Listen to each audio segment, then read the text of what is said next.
Assalamualaikum warahmatullahi wabarakatuh. Selamat pagi Pak. Perkenalkan, nama saya Gibran Aulia.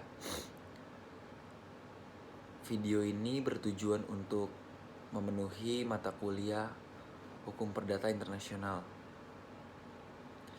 yang diajar oleh Bapak dosen Ogian Davis Juanda, SH, LLM, CLA, CPARB, CML, CME, CMLC, yaitu sebagai dosen tetap Fakultas Hukum UNAS, advokat legal, auditor, arbiter, mediator, dan konsultan hukum pertambangan. Hukum Perdata Internasional. Hukum hanya ada dalam masyarakat dan tidak ada masyarakat tanpa suatu sistem hukum yang mengatur hubungan antar anggota masyarakat satu sama lain. Jadi jika kita berbicara tentang hukum internasional, maka akan ada masyarakat internasional. Masyarakat internasional diasumsikan terdiri dari masyarakat seluruh dunia. Sifat dari hukum internasional ditetapkan oleh masyarakat di mana hukum internasional akan berlaku dan bahwa anggota masyarakat internasional satu sama lain akan ada pengertian. Hukum perdata internasional keseluruhan kaidah dan asas yang mengatur hubungan keperdataan yang melintas batas negara. Meskipun mempergunakan istilah internasional, sebagai substansinya merupakan hukum nasional yang kebetulan mengatur peristiwa, perbuatan, atau hubungan hukum yang mengandung unsur internasional ataupun elemen asing.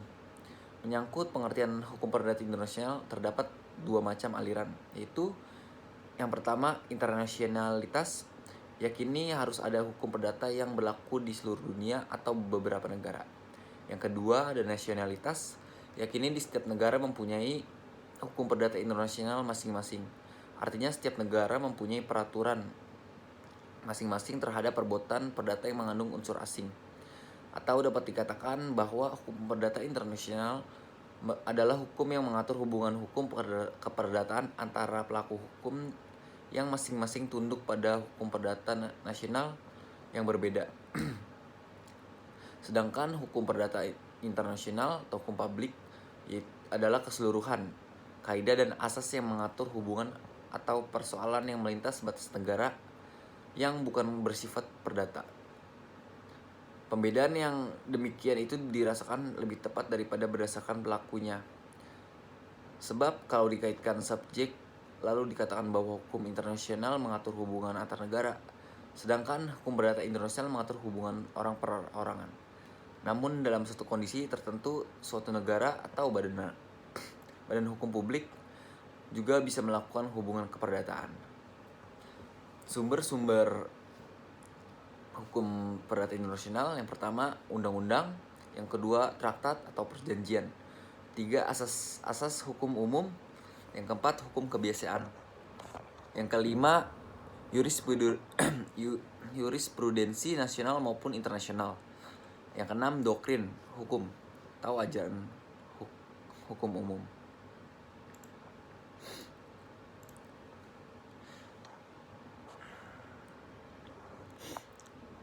Persoalan kepentingan yang muncul dalam proses kualifikasi hukum perdata internasional pada dasarnya adalah berdasarkan sistem hukum.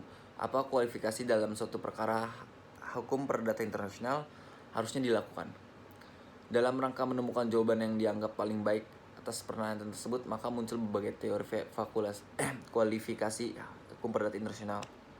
Yang pertama, teori kualifikasi Lex Fori.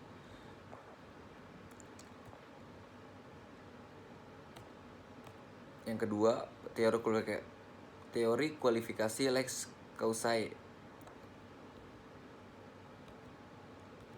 Yang ketiga, teori kualifikasi bertahap. Yang keempat, teori kualifikasi otonom.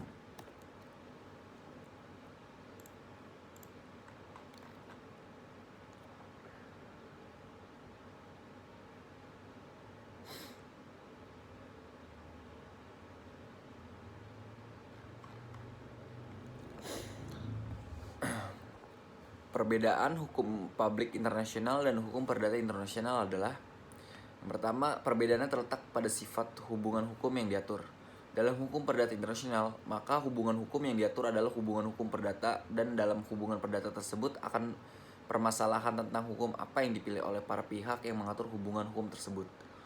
Sedangkan pada hukum internasional, publik tidak ada pilihan hukum. Kita tidak bisa melihat para pihak yang mengadakan hubungan hukum itu untuk mengadakan perbedaan antara hukum internasional publik dan hukum perdata internasional.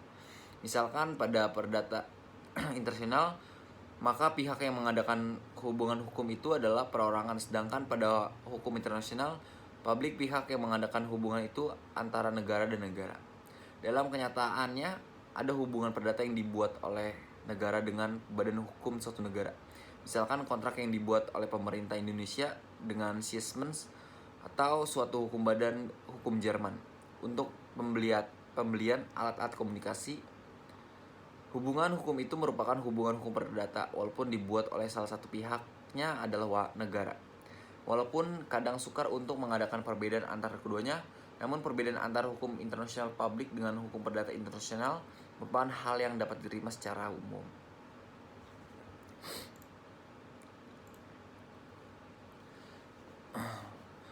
Hukum perdagangan internasional. Perdagangan internasional adalah perdagangan yang dilakukan antara negara atau pemerintah negara dengan negara lain yang menjalani suatu hubungan perdagangan yang sesuai kesepakatan antara kedua belah pihak yang melakukan perdagangan internasional tersebut. Perdagangan internasional adalah perdagangan yang dilakukan oleh penduduk suatu negara dengan penduduk negara lain atas dasar kesepakatan bersama. Penduduk yang dimaksud dapat berupa antara perorangan, individu dengan individu, antara individu dengan pemerintah suatu negara, atau pemerintah suatu negara dengan pemerintah negara lain. Perdagangan internasional adalah proses tukar-menukar yang didasarkan atas kehendak sukarela dari masing-masing negara. Adapun motifnya adalah memperoleh manfaat perdagangan atau gains of trade. Perdagangan merupakan kegiatan ekonomi yang sangat penting saat ini. Maka tidak ada negara-negara di dunia ini yang tidak melibatkan di dalam perdagangan. Baik perdagangan antarregional, antar kawasan, ataupun antar negara. Pengertian perdagangan internasional merupakan hubungan kegiatan ekonomi antar negara yang diwujudkan dengan adanya proses pertukaran barang atau jasa atas jasa sukarela dan saling menguntungkan.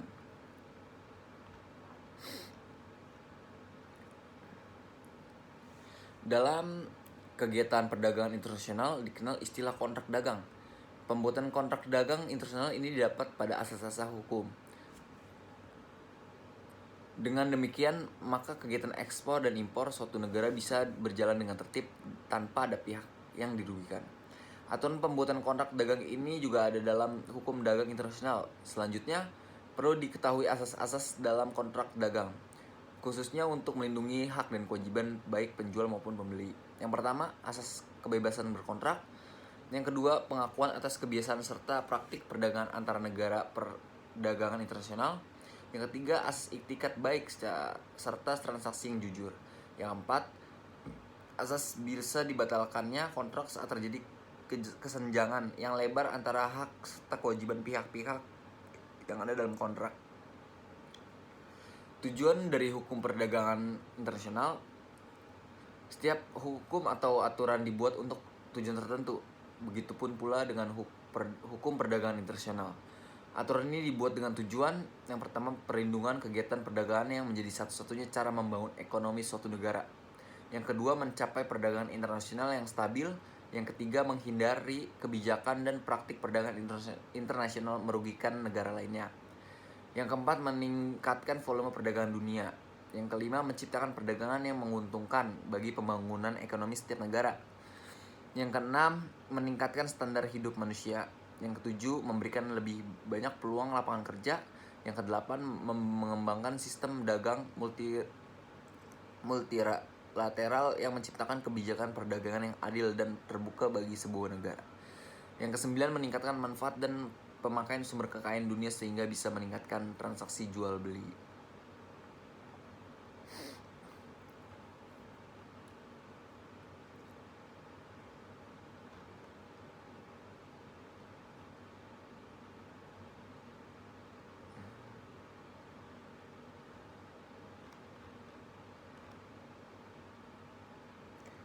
Sebab-sebab timbulnya perdagangan internasional. Perdagangan internasional disebabkan adanya perbedaan masing-masing negara antara lain satu, perbedaan jumlah penduduk dalam perbandingan luas tanah. Yang kedua, perbedaan kekayaan alam yang dimiliki. Yang ketiga, perbedaan tingkat kecerdasan dalam peradaban bangsanya. Yang keempat, perbedaan iklim dan keadaan alam. Yang kelima, perbedaan ilmu pengetahuan dan teknologi yang dikuasai. Dan yang terakhir, keenam, perbedaan politik, sosial, dan budaya. Sekian dari saya, Jibrin Aulia. Kurang lebihnya mohon maaf. Terima kasih Bapak.